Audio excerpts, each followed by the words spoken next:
Hello guys. അപ്പോൾ ഉറങ്ങി എണിച്ചിട്ടേ ഉള്ളൂ. 8:30 സമയം. ഏട്ടൻ വിളിച്ച് ആ ഷോപ്പിക്ക് പോവാ, ഒരു ചെറിയ വർക്ക് ഉണ്ട് പറഞ്ഞ് വിളിച്ചാണ്.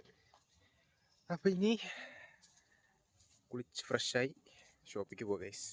എല്ലാം സെറ്റ്. റെയിൻകോട്ട് കൊടുത്തു. ഇനി ചിത്തോട്ടിൻ്റെ വീട്ടിലേക്ക്. അവിടെ പോയപ്പോൾ ആളെ ഡോറ് തുറന്നുകൊണ്ടിരിക്കുകയാണ്. ഹൈടെക്കാണ്, ഹൈടെക്ക്. അങ്ങനെ ഡ്യൂക്ക് 390 താഴെ ഇറക്കി. വണ്ടി കുറച്ച് കോംപ്ലിക്കേറ്റഡ് ആണ്. സെൽഫ് വർക്കാവില്ല, കിക്കർ അടിക്കണം.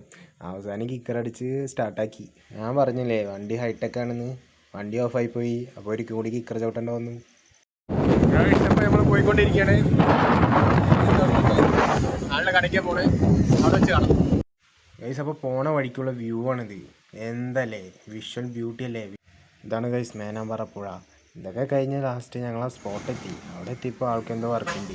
അതുപോലെ എന്നെ പുറത്ത് കുറച്ച് നേരം നിൽക്കാൻ വെച്ച് ഞാനിങ്ങനെ വെയിറ്റ് ചെയ്ത് ഗൈസ്. അപ്പോൾ ആളെത്തി. ആളുടെ ഷോപ്പിന് മുമ്പിൽ ആളുടെ വണ്ടി നിർത്താൻ സ്ഥലമില്ല. എന്നിട്ട് എന്തൊക്കെയോ ചെയ്ത് സ്ഥലം സെറ്റാക്കി ഗൈസ്. ഇപ്പോൾ ഇതാണ് ജിത്തോട്ടൻ്റെ ടാറ്റു ഷോപ്പ്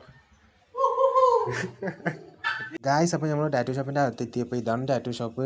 വൺ സെറ്റപ്പ് ആണ്, കാണുന്ന പോലെയല്ല. അപ്പോൾ ഇനി ടാറ്റു അടിക്കാൻ ആർക്കെങ്കിലും താല്പര്യം ഉണ്ടെങ്കിൽ എന്നെ കോൺടാക്ട് ചെയ്താൽ മതി, ഞാൻ കണക്ട് ചെയ്ത് തരാനുള്ള ഗൈസ്. ഇപ്പോൾ ഒരു ആവശ്യമില്ലാണ്ട് ഞാൻ ടാറ്റു ഷോപ്പിൽ വന്ന് കുറച്ച് ചില്ലിങ് ആണ് ഗൈസ്. ഇപ്പോൾ ആളെന്നെ വിളിച്ചിട്ട് വന്നു ഷോപ്പിക്ക്. വെറുതെ ഇരിക്കണ പറഞ്ഞപ്പോൾ ചെറിയൊരു വർക്ക് ഉണ്ടെന്നും പറഞ്ഞു. പക്ഷെ അങ്ങനെയൊന്നുമില്ല, ചുമ്മാ വിളിച്ചാണ്. എനിക്ക് പ്രത്യേകിച്ച് വർക്കൊന്നുമില്ല. ഇവിടെ സിസ്റ്റം നേരെയാക്കാൻ ഒരാൾ വരും. അപ്പോൾ ആൾ വർക്ക് ചെയ്യണത് നമുക്ക് ഇങ്ങനെ നോക്കിയിരിക്കുക, അതാണ് വർക്ക്.